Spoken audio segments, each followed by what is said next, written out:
રાજકોટ સ્થાનિક સ્વરાજની ચૂંટણીની A to Z માહિતી જાણીશું આજના વિડીયોમાં. નમસ્કાર, આપની સાથે હું આકાંક્ષા ગોંડલિયા. તમે જોઈ રહ્યા છો અવર રાજકોટ.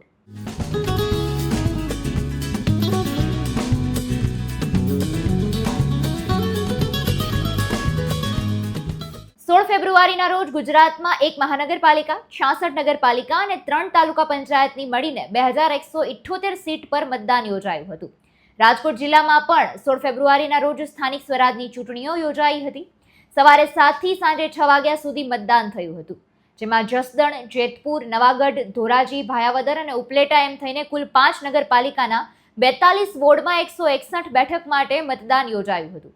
2,71,225 મતદારો હતા. જેતપુરમાં વોર્ડ 8માં ઈવીએમ ખોટકાતા ભાજપ ઉમેદવાર અને ચૂંટણી અધિકારી વચ્ચે બબાલ થઈ હતી. રાજકોટ જિલ્લાની 5 નગરપાલિકામાં સરેરાશ 48.33% મતદાન થયું હતું, જ્યારે ગોંડલ, ઉપલેટા, જેતપુર અને જસદણ થઈને કુલ 4 તાલુકા પંચાયતની 6 બેઠકો પર પેટા ચૂંટણીઓનું આયોજન થયું હતું, જેમાં 33 મતદાન મથકો નક્કી કરાયા હતા, જેમાં 34,320 મતદારો હતા.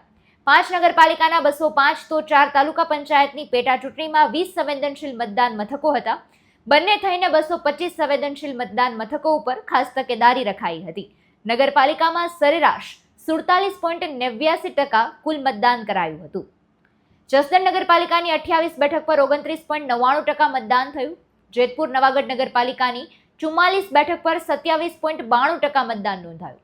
ધોરાજી નગરપાલિકાની 26 બેઠક પર 27.8% મતદાન નોંધાયું. ભાયાવદર નગરપાલિકાની 24 બેઠક પર 35.98%, ઉપલેટા નગરપાલિકાની 36 બેઠક પર 28.93%, જ્યારે રાજકોટ 4 તાલુકા પંચાયતની 6 બેઠક પર મતદાન. ગોંડલ તાલુકા પંચાયતની 20, સુલતાનપુર બેઠક પર 21.49%, ઉપલેટા તાલુકા પંચાયતની 4, ડુમિયાણીની બેઠક પર 40.72% મતદાન. ઉપલેટા તાલુકા પંચાયતની 13 મોટી પાનેલી બેઠક પર 22.36% મતદાન. જસદણમાં 1 આંબરડી બેઠક પર 20.68%, જસદણ તાલુકા પંચાયતની 5 ભાડલા બેઠક પર 25.73% મતદાન, જ્યારે જેતપુર તાલુકા પંચાયતની 5 પીઠડિયા બેઠક પર 28.36% મતદાન થયું હતું. આ રિલેટેડ ઘણા બધા વિડીયોઝ પણ સામે આવ્યા, જેમાં વરરાજો પણ સજી ધજીને મતદાન કરવા માટે ગયો હતો. પોલીસે પણ રંગ રાખ્યો અને તેના માનવતાના દર્શન થયા હોય તેવા તેના પણ ઘણા બધા વિડીયો વાયરલ થયા. રાજકોટમાં સમૂહ લગ્નમાં હાજરી આપવાને બદલે કેબિનેટ અને પાણી પુરવઠા મંત્રી કુંવરજીભાઈ બાવળિયાએ જણાવ્યું હતું કે હાલ જસદણ સહિત નગરપાલિકા અને તાલુકા પંચાયતની બેઠકો પર જોરોશોરોથી મતદાન ચાલુ છે. ભારતીય જનતા પક્ષને ખૂબ જ સારા પ્રમાણમાં સીટો મળશે તેવું લાગી રહ્યું છે.